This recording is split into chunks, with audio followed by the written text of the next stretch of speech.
It's September 15th, 1944, 8:32 a.m. The first wave of Marines from the 1st Marine Division hits the beaches of Peleliu Island. Intelligence says the Japanese garrison numbers around 10,900 men. The pre-invasion bombardment dumped more than 1,800 tons of high explosives on 6 square miles of coral. Admirals told the Marines this would be quick, maybe 4 days. Tops. Major General William Rupertus, commanding the division, predicted the island would be secured in a week. The Marines are barely 200 yards inland when they realize the intelligence is catastrophically wrong. Not about the numbers, about everything else. There's no banzai charge, no suicidal wave of screaming Japanese soldiers running into machine gun fire. Instead, the Marines start taking fire from positions they can't see. Mortar rounds drop with surgical precision. Machine gun tracers come from caves dug into coral ridges that the naval bombardment didn't even scratch. The Japanese aren't fighting the way they fought on Tarawa or Saipan. They're not dying in glorious charges. They're killing Marines from fortified positions and then disappearing into tunnels. Colonel Kunio Nakagawa, commanding the Japanese garrison, spent 8 months turning Peleliu into a fortress. He ignored Tokyo's doctrine of defending at the beach. Instead, he pulled his forces into the interior, into a jagged coral ridgeline the Marines will call Bloody Nose Ridge. His engineers carved more than 500 caves into the limestone. Not simple hiding spots. Reinforced positions with interlocking fields of fire, multiple exits, ventilation systems, and connections through tunnels. Some caves held entire companies. The deepest position sat 30 feet underground. The coral itself became a weapon. Peleliu's ridges aren't rock. They're fossilized coral, sharp as broken glass, honeycombed with fissures. When American shells hit coral, they don't explode. They shatter the rock into thousands of shrapnel fragments. Artillery meant to kill Japanese soldiers instead creates cover for them and kills Marines caught in the blast radius. By nightfall on September 15th, the 1st Marine Regiment under Colonel Louis Chesty Puller has taken 200 casualties. That number will multiply. The temperature hits 115 degrees Fahrenheit. Marines are collapsing from heat exhaustion faster than from enemy fire. Water runs out. Casualties pile up on the beaches because corpsmen can't evacuate them under constant fire. And the Marines are learning a brutal fact: you can't kill what you can't see. Nakagawa's strategy is simple: bleed the Americans. Every cave has to be cleared. Every tunnel has to be searched. Every ridge has to be taken yard by yard. The Japanese aren't trying to win. They're trying to make victory cost so much that Americans reconsider invading the Japanese home islands. The mathematics are about to become horrifying. Over the next 73 days, Marines will fire 13.32 million rounds of .30 caliber ammunition alone, not counting grenades, flamethrower fuel, artillery shells, naval gunfire, or bombs. The final count: roughly 1,500 rounds for every Japanese soldier killed. This isn't a battle. It's an equation written in lead and blood. Hey, real quick before we get deeper into this, drop a comment and let me know where you're watching from. What city, what state, what country, and what time is it where you are? Always fascinating to see how global this audience is. All right, let's keep going. The Marine Corps had perfected island warfare by September 1944. Tarawa, Saipan, Guam. The formula worked. Massive naval bombardment, amphibious assault, overwhelm the defenders with firepower, push inland, secure the island. The Japanese fought hard, but they fought predictably. Defend the beaches, launch banzai charges, die in waves. Peleliu broke the formula. Standard Marine tactics assumed the enemy was visible. You spot a Japanese position, you call in artillery or naval gunfire, you suppress it with machine guns, you advance. On Peleliu, Marines couldn't see the enemy. Japanese soldiers fired from cave mouths 10 feet deep in solid coral, protected by limestone walls that absorbed direct hits from 155mm artillery shells. When Marines returned fire, the Japanese simply stepped back into the tunnels and moved to another firing position 50 yards away through underground passages. Colonel Puller's 1st Marine Regiment tried frontal assault on Bloody Nose Ridge. It failed catastrophically. Marines climbed jagged coral slopes in 115-degree heat, carrying 60 pounds of equipment under fire from positions they couldn't locate. Japanese machine gunners waited until Marines reached killing zones, areas where 3 or 4 cave positions had overlapping fields of fire. Then they opened up. Marines couldn't advance. They couldn't retreat without taking more casualties. They couldn't call in effective fire support because the enemy was underground. September 17th, 2 days into the battle. The 1st Marines assault Hill 100, a coral knob on the northern end of Bloody Nose Ridge. They gain 50 yards. Japanese counterattack from tunnels behind them. The Marines lose the ground. They try again. Same result. 3rd attempt. Officers are running out of men. Companies that landed with 235 Marines are down to 90 effectives. Platoons reduced to 15 men. Squad leaders commanding what's left of entire platoons. Artillery doesn't work. Naval gunfire doesn't work. Airstrikes don't work. The coral absorbs the explosions. A 500-pound bomb creates a crater, throws up coral dust, and when it clears, the Japanese are still there. Worse, the bombardment creates more hiding spots. Every crater becomes a new fighting position. The ammunition expenditure becomes staggering. Marines fire thousands of rounds trying to suppress positions they can't see. Machine gunners burn through belts of ammunition, keeping cave mouths covered while riflemen advance. But the Japanese don't stay suppressed. They wait in the depths of the tunnels where no bullet can reach, then emerge when the firing stops. By September 23rd, 8 days in, the 1st Marine Regiment is combat ineffective. Out of 3,000 men who landed, fewer than 1,000 can still fight. The regiment has taken 56% casualties, the highest loss rate of any Marine regiment in World War II. General Rupertus relieves Puller's regiment and brings in the 321st Regimental Combat Team from the Army's 81st Infantry Division. The problem isn't courage, it isn't firepower, it's physics. You can't kill an enemy protected by 30 feet of coral with small arms fire. You can't artillery them to death if they're underground. And you can't bypass them because the island is too small. Every cave controls key terrain.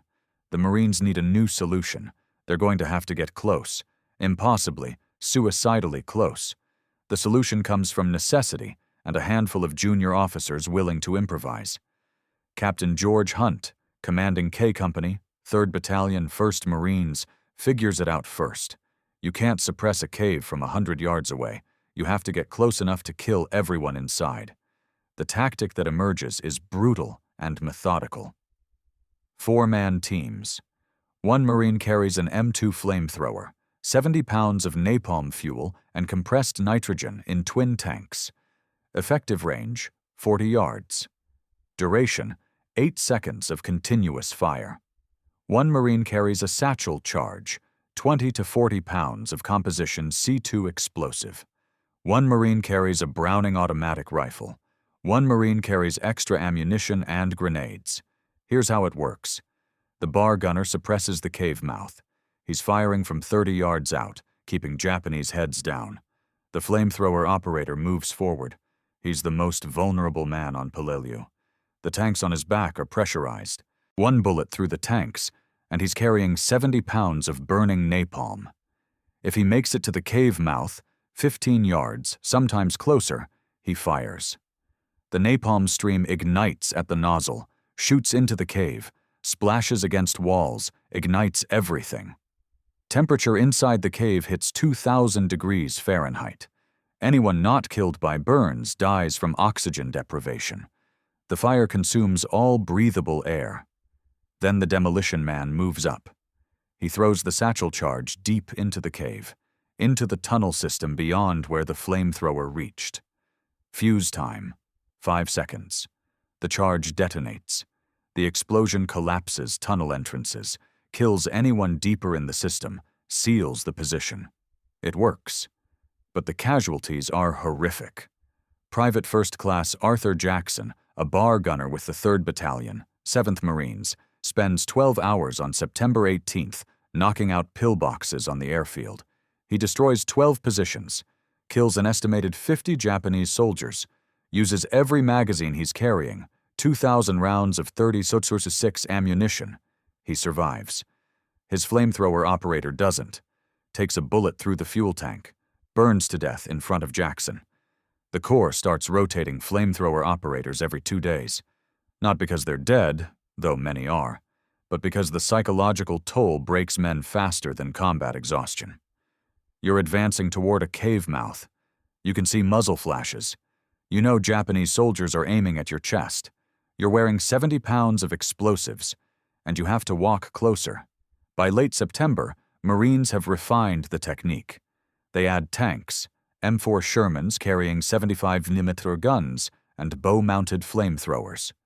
The Sherman fires high explosive rounds into the cave mouth, creating smoke and dust.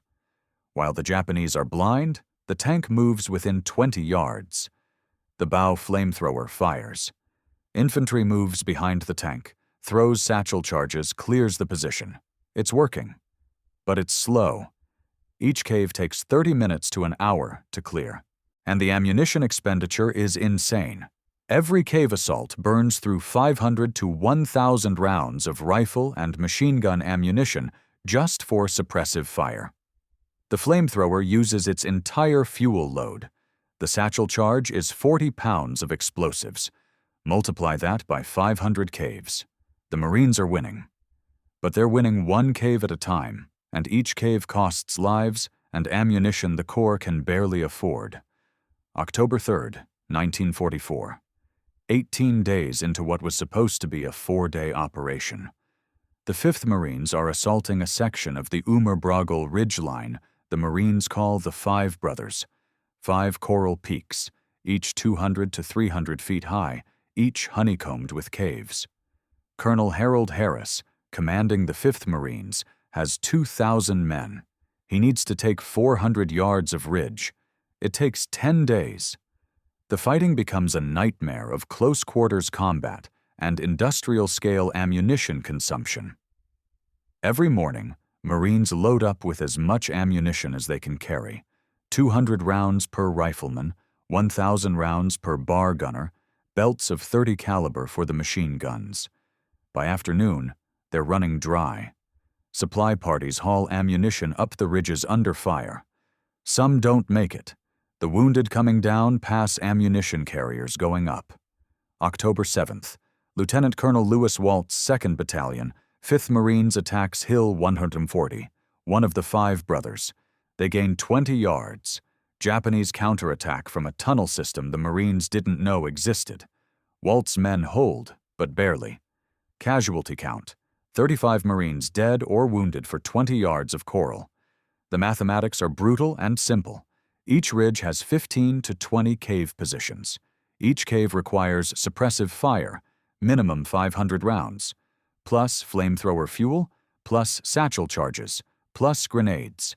The Marines are firing 15,000 to 20,000 rounds per day just to take one hill. And there are dozens of hills. Sergeant Hank Boys, a squad leader with E Company, 2nd Battalion, 5th Marines, describes the tactical reality in his after-action report. His squad assaults a cave on the northern slope of Hill 140. They fire 800 rounds, suppressing the position. The flamethrower operator gets hit before he reaches the cave mouth. Second operator moves up, fires, empties both tanks. Japanese soldiers deeper in the tunnel system survive. They throw grenades. Boys pulls back, calls for a Sherman tank. The tank fires 6 75mm rounds into the cave. Boys moves his squad back in, throws 3 satchel charges. The cave collapses. Estimated enemy killed: 4 Japanese soldiers.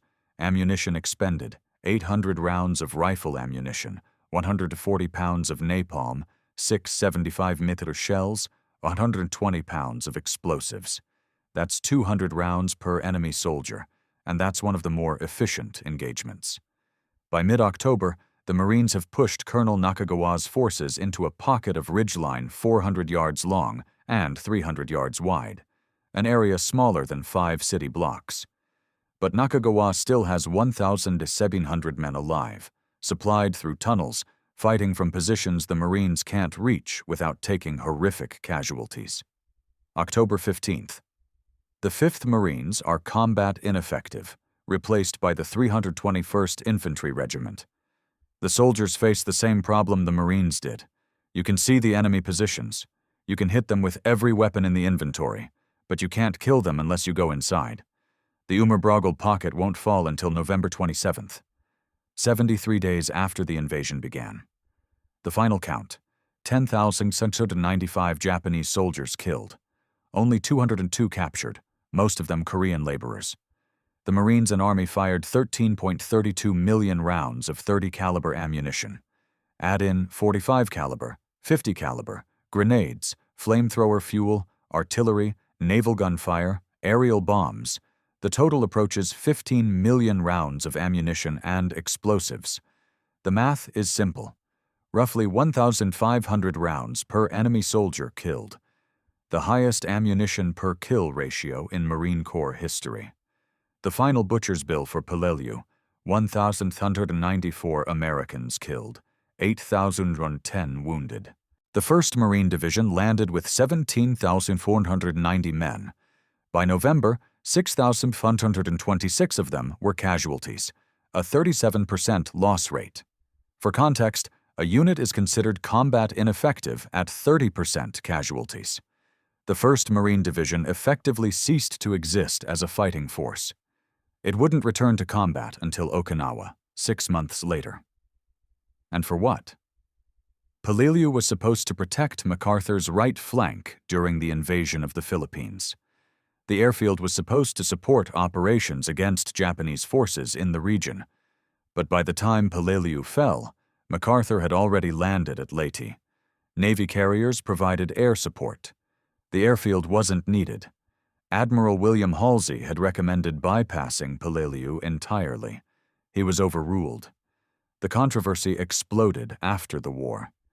Military historians argued Peleliu was strategically unnecessary. Men died taking an island that didn't change the outcome of the war.